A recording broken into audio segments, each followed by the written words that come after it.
पहलगाम हमले के 15 दिन बाद भारत ने पाकिस्तान और पाकिस्तान अधिकृत कश्मीर यानी पीओके के 9 आतंकी ठिकानों पर चुन चुनकर एयर स्ट्राइक की है। यह हमले मंगलवार रात 1:30 बजे के आसपास ऑपरेशन सिंदूर के तहत भावलपुर, मुरीद के बाग, कोटली और मुजफ्फराबाद में किए गए। ये वही ठिकाने हैं जहां से भारत पर आतंकी हमलों की साजिश रची जा रही थी और उन्हें अंजाम दिया जा रहा था। पाकिस्तान की स्थानीय रिपोर्ट्स के मुताबिक भावलपुर में एयर स्ट्राइक के बाद 90 से ज्यादा आतंकियों की मौत हुई है। न्यूज एजेंसी के मुताबिक जैश ए मोहम्मद के 4, लश्कर तैयबा के 3 और हिजबुल मुजाहिदीन के 2 आतंकी ठिकानों को निशाना बनाया गया है। ऑपरेशन सिंदूर के तहत जिन 9 जगहों को टारगेट किया गया है उनमें मरकज सुभान अल्लाह भावलपुर, मरकज तैयबा मुरीद के सरजाल तेहरा कला, महमूना जोया सुविधा सियालकोट, मरकज अहले हदीस बरनाल भिंबर, मरकज अब्बास कोटली, मस्कर राहिल शाहिद कोटली जिले में स्थित है। ये मुजफ्फराबाद में शावई नाला कैम्प, नरकज सईदना बिलाल, ये 9 वो ठिकाने जहां पर अटैक किया गया है। भारत ने अपने ऑपरेशन सिंदूर के लिए पाकिस्तान के 100 किलोमीटर के दायरे में आतंकियों के 9 ठिकानों पर हमला कर उन्हें तबाह कर दिया, नेस्तनाबूद कर दिया। आखिर भारत ने इन 9 ठिकानों को ही क्यों चुना? भारत के एक्शन को लेकर सूत्रों का यह कहना है कि भारतीय सशस्त्र बलों ने पीओके और पाकिस्तान में 9 अलग अलग स्थानों पर स्थित करीब 1 दर्जन आतंकी ठिकानों पर हमला किया। यह लक्ष्य पाकिस्तान की सीमा से 100 किलोमीटर के अंदर तक थे। सूत्रों का कहना है कि हमले से पहले 1 दर्जन आतंकी ठिकानों की पहचान की गई, उन्हें ट्रैक किया गया और फिर उन पर हमला करके नष्ट किया गया। भारतीय वायुसेना ने बुधवार तड़के पाक अधिकृत कश्मीर और पाकिस्तान में कई आतंकी ठिकानों पर हमला किया है। भारतीय सशस्त्र बलों ने आतंकी कैंप्स को चिन्हित करके निशाना बनाया जो भारत पर कई हमलों के पीछे दोषी थे। सूत्रों ने जो बताया उसके मुताबिक खुफिया जानकारी के आधार पर वायुसेना के हमले में जैश ए मोहम्मद के 4, लश्कर तैयबा के 3 और हिजबुल मुजाहिदीन के 2 आतंकी ठिकानों को निशाने पर लिया गया है।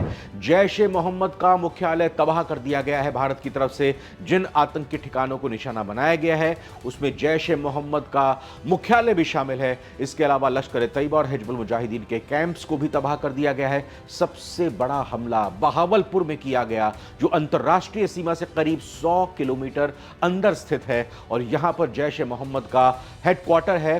अब इसे पूरी तरह से मिट्टी में मिला दिया गया है, निपटा दिया गया है। और इसी तरह सांबा सेक्टर की सीमा से 30 किलोमीटर अंदर मुरीदके के नाम की जगह पर लश्कर तैयबा का कैंप मौजूद था, उसे भी जमीन में मिला दिया गया है। मुंबई में 26/11 आतंकी हमले के आतंकवादी यहीं से ट्रेन लेकर बाहर आए थे।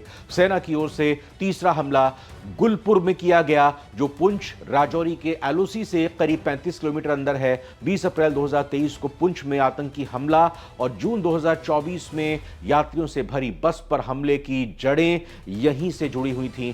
पहलगाम हमले के जिम्मेदार सवाई को भी निशाने पर लिया गया। जी हां, पीओके के तंगधार सेक्टर में 30 किलोमीटर के अंदर सवाई जहां पर लश्कर का कैंप था उसे भी नेस्तनाबूद कर दिया गया, निशाने पर लिया गया। यह कैंप 20 अक्टूबर 2024 को सोनभद्र, 24 अक्टूबर 2024 को गुलमर्ग और 22 अप्रैल 2025 को पहलगाम हमले के लिए जिम्मेदार रहा है। सेना के निशाने पर 5वां ठिकाना बिलाल कैंप था जिसे जैश ए मोहम्मद का लॉन्च पैड कहा जाता था। 6ठा ठिकाना लश्कर कोटली कैंप रहा जो राजौरी जिले की एलओसी से 15 किलोमीटर अंदर मौजूद था। यहां पर लश्कर का बमबारी प्रशिक्षण केंद्र था और यहां करीब 50 आतंकवादियों के रहने की कैपेसिटी थी। हिजबुल मुजाहिदीन के ट्रेनिंग सेंटर पर भी निशाना साधा गया। 7वां ठिकाना बरनाला कैंप रहा जो कि राजौरी जिले के सामने एलओसी से महज 10 किलोमीटर अंदर है। 8वें ठिकाने के रूप में सरजाल कैंप को निशाना बनाया गया जिसे जैश का कैंप कहा जाता है। यह सांबा कठुआ के सामने अंतर्राष्ट्रीय सीमा इंटरनेशनल बॉर्डर से महज 8 किलोमीटर अंदर है। सेना की ओर से 9वां और आखिरी ठिकाना पाकिस्तान की सीमा में पड़ने वाला महमूना कैंप भी रहा जो अंतर्राष्ट्रीय सीमा से 15 किलोमीटर अंदर है। यह सियालकोट के पास है और इसे हिजबुल मुजाहिदीन का प्रशिक्षण केंद्र ट्रेनिंग सेंटर कहा जाता है। इस बीच भारत ने साफ किया है कि पाकिस्तानी सैन्य ठिकानों को निशाना नहीं नहीं बनाया गया है, आम लोगों को टारगेट पर नहीं लिया गया है। वहीं इंडियन आर्मी ने भी कहा है कि पाकिस्तानी सैन्य ठिकानों को निशाना नहीं बनाया गया, बल्कि आतंकी ठिकाने को ही निशाने पर लिया गया। उधर न्यूज एजेंसी के सूत्रों ने बताया है कि यह एक संयुक्त सैन्य अभियान था, जिसमें भारतीय सेना और वायुसेना ने मिलकर सटीक हमला करने वाले हथियारों का इस्तेमाल किया। न्यूज एजेंसी ने सूत्रों के हवाले से बताया है कि भारतीय सेना ने पहलगाम आतंकी हमले के लिए जैश-ए-मोहम्मद और लश्कर के ठिकानों को निशाना बनाने के इरादे से टारगेट सिलेक्ट किए थे। वहीं पाकिस्तान की इंटर सर्विसेज पब्लिक रिलेशंस यानी ISPR के डायरेक्टर लेफ्टिनेंट जनरल अहमद शरीफ चौधरी ने कहा है कि भारत ने 24 मिसाइलें दागी हैं। सूत्रों के हवाले से यह बताया गया है कि पीएम मोदी ऑपरेशन सिंदूर को पूरी रात मॉनिटर करते रहे। मरकज सुभानअल्लाह जैश-ए-मोहम्मद का सबसे महत्वपूर्ण आतंकी केंद्र था, जो बहावलपुर में 15 एकड़ इलाके में फैला हुआ था। यह केंद्र पुलवामा हमले जैसे आतंकी हमले की योजना और ट्रेनिंग का गढ़ रहा है। इसे एक बड़ी सफलता माना जा रहा है। ऑपरेशन सिंदूर में 7 मई 2025 को भारतीय वायुसेना ने मिसाइलों से केंद्र को नष्ट कर दिया, जिससे जैश को बड़ा नुकसान पहुंचा है। आप देखते रहिए नवभारत टाइम्स। ये वीडियो कैसी लगी लाइक कीजिएगा, शेयर कीजिएगा और हमें बताइएगा, हम आपको इस हमले से जुड़ी हुई, ऑपरेशन सिंदूर से जुड़ी हुई और किस तरह की खबरें दिखाएंगे। नमस्कार। इस ब्रीफिंग में शामिल होने के लिए आप सभी का धन्यवाद।